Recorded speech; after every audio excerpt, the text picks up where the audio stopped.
So it's Dolphins versus Saints in a matchup of one-win teams trying to find their footing this year. The Saints are an all-offense, little defense team. And the Dolphins, they're still trying to define who they are. Here are 5 matchups to WATCH1. Drew Brees versus Dolphins secondary. The Dolphins defense just helped Josh McCown to a career day. What can a star like Brees do? The Saints rank 6th with 378.3 yards per game offensively against Minnesota, New England and Carolina.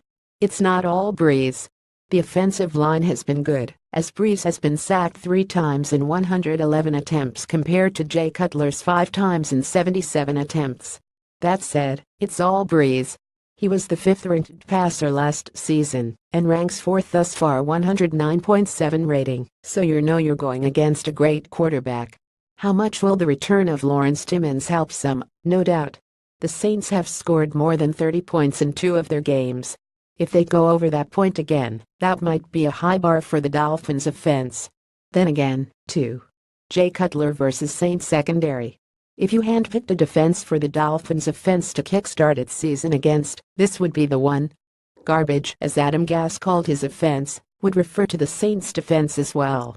The Saints are the 31st ranked defense, giving up 437.7 yards a game. They give up a third-worst 26 points a game.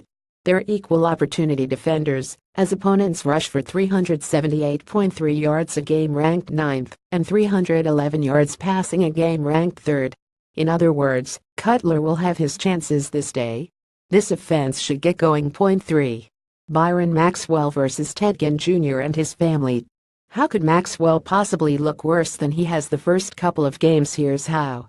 Ginn isn't a prime target of this offense. He has 9 catches for 122 yards thus far. But he caught a 40-yard touchdown last week against Carolina, one of his former teams, and you can bet he'd like to beat another former team this week.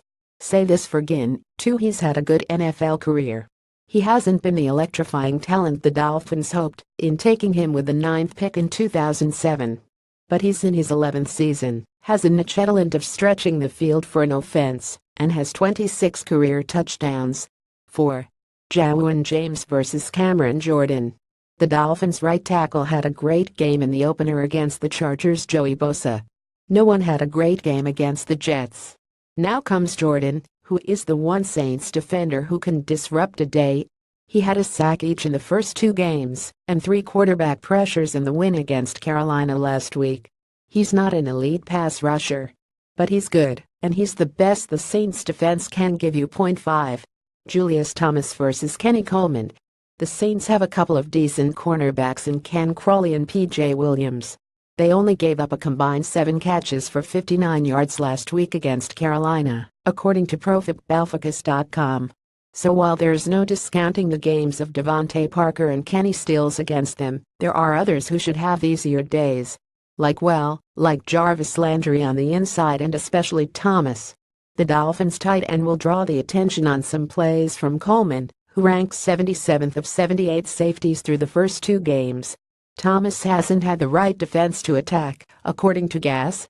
At some point, though, it becomes a story of the tight end more than the defenses. Let's see how he does this week. Died at sunsentinel.com, on Twitter at DavaHitIsports, read Dave Hyde's blog. Click here. On Facebook, click here.